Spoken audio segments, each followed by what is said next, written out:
Hi fellow physios, I'm Archana and welcome to my channel. Today I'm creating first video on how to do credentialing to be Canadian physiotherapist. Step by step, easy peasy. I know how confusing this can be because I've been through the same process, and that is why I'm creating the video so that you guys can learn from my mistakes and the process is easier for you. So first of all, if you're here, you're already thinking to be Canadian physiotherapist. I would want to tell you, you are here on the right track. Physiotherapy is respected, valued, and one of the highest paying professions in Canada. Now, we'll start with step number 0 is knowing your quick update. CAPR is now calling this exam from 2026 as CPTE. Until 2025, we have to give 2 exams which were known as PCE written exam and PC practical exam, but now both the exams are merged and they'll be known as CPTE. But don't worry, the credentialing process is mostly the same, so we'll start with that because it's the foundation. Without doing your credentialing, you won't be able to give your exam. So step number 1 is going to be request your documents early. At this point of time, I don't want you guys to register with CAPR and pay the amount of fees that you have to. First, collect your documents as soon as you finish your internship, or in fact, you can do this in the last month of internship as I did. So the documents are transcripts from your university, official degree and internship. You can request 2 transcripts like I did, one for CAPR and one for yourself, because once you give your documents to CAPR, they won't return it back. This is written in their official website as well, on their website. So next is, some colleges provide internship hours, some you have to request them, so check yours. In my case, I have to request them. Don't create your CAPR profile yet. First, collect these documents carefully. And then step number 2 is going to be organizing envelope. You'll need 2 envelopes, one for your college and one for your university. Step number 3 is CAPR profile and payment. Now it's time for you to create your CAPR profile and do the payment. Before we go to step number 3, some universities allow online submission, but if yours doesn't, you can mail it. Okay, so the steps to register for online submission, I'm going to attach here. It's a very simple process. One form needs to be sent from your university to CAPR, your university official email address to CAPR. These steps are mentioned here. If you guys have any doubt, you can comment down below. I'll help you out personally with that. So now you create your CAPR profile. Once you create your profile, you'll have to pay them in order to get the access or your profile. So the payment needs to be done from credit card, money order or certified check. I did with credit card. It was very easier process for me, but my friend did using money order. That was a little bit difficult process, but if you guys need any tips or you're finding any difficulty with money order, you can just comment down below. I can help you out with that as well. But credit card is going to be an easier process for you guys. No cash, no debit cards at all. They don't accept that.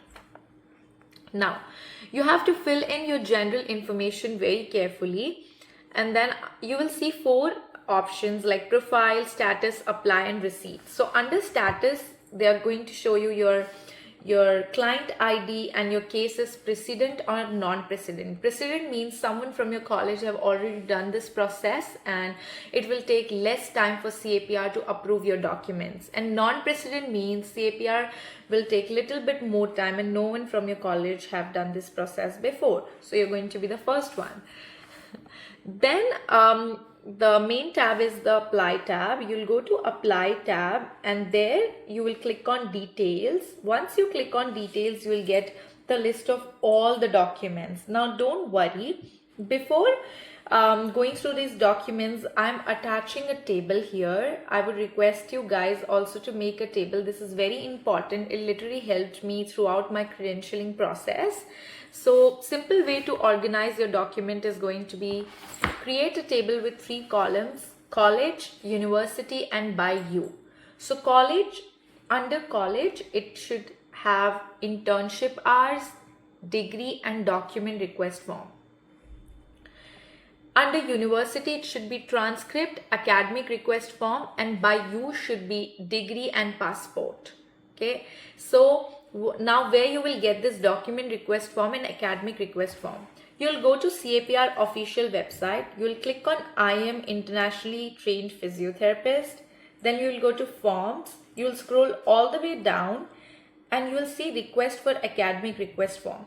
Once you open this form needs to be sent from your university, but the initial part you guys have to fill that. Even if you're in Canada and you're doing your credentialing process, you can fill this section 1 and email it to your college, and section 2 needs to be filled by the registrar of your college. Then it's the document request form. The document request form is there in the form section only, just above the optional form section. That needs to be filled from principal of your college.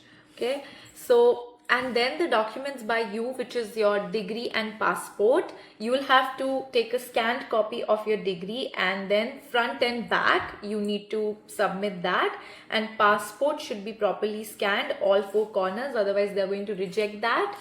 So make sure you do that. Before your documents are ready to be in the envelope, they needs to be stamped from, they needs to have a lawyer's stamp on them.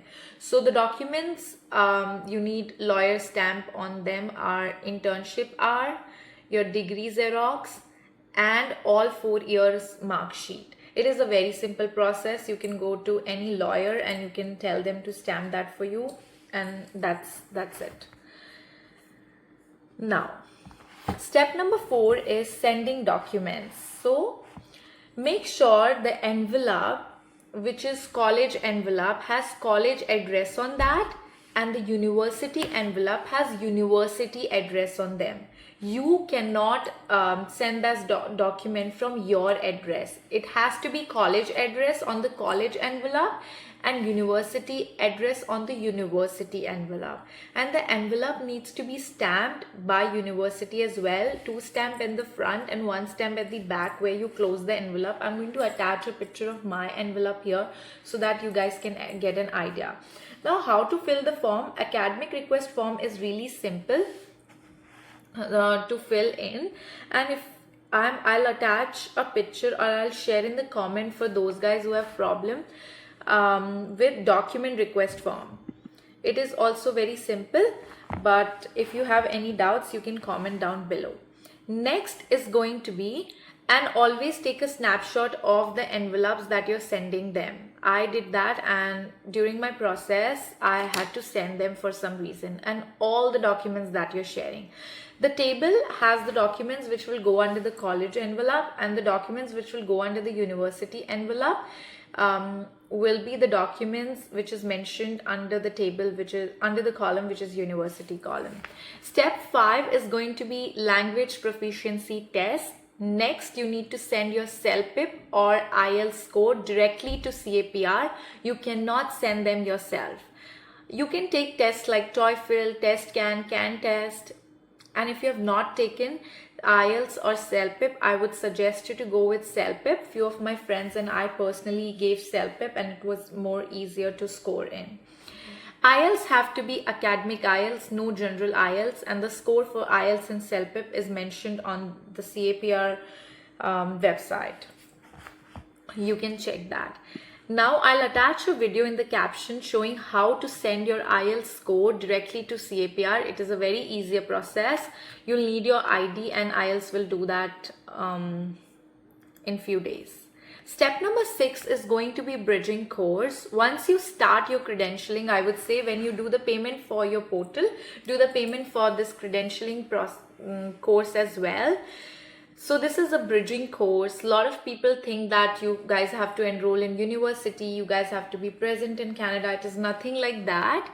You can do this course from University of Alberta or University of Toronto. Getting the dates for these courses is a little bit difficult, so I would suggest you to do these courses as soon as you start your credentialing. This can be done from anywhere in the world. These have online videos and quizzes. You can do in the first week only, you can do all the videos, you can watch all the videos and do all the quiz. You just have to mark as read and watch the videos. And the duration for this course is going to be few weeks to month, and it is super simple. It will also help you to prepare your exam. Nothing to worry about. Next extra tips and reminder that I want you guys to take care of is CAPR will contact you if they need anything else. They are really cooperative. You can also email them. They'll reply in 3 to 5 days in order to check if you guys have any doubts, if your mail have reached them or not. They'll tell you every update.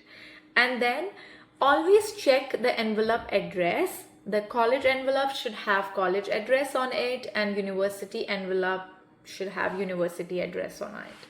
And CAPR will also give you advisor, which will make things easier for you. My advisor she was really nice. She helped me throughout the process, and trust me guys, my credentialing process was not at all simple. They contacted my college as well, but my advisor made everything very simple and easier for me. And that's it. Once you have completed all the steps, you're ready to give your PCE or CPT exam. I'll make a video on next how to give PC exam, what is the blueprint, CPTE. If you have any doubts, comment down below. I'll reply personally and even show my forms for the reference. It looks complicated, I know, but step by step you have got this. And I'm Archana. I'll see you in my next video. Till then, bye, take care.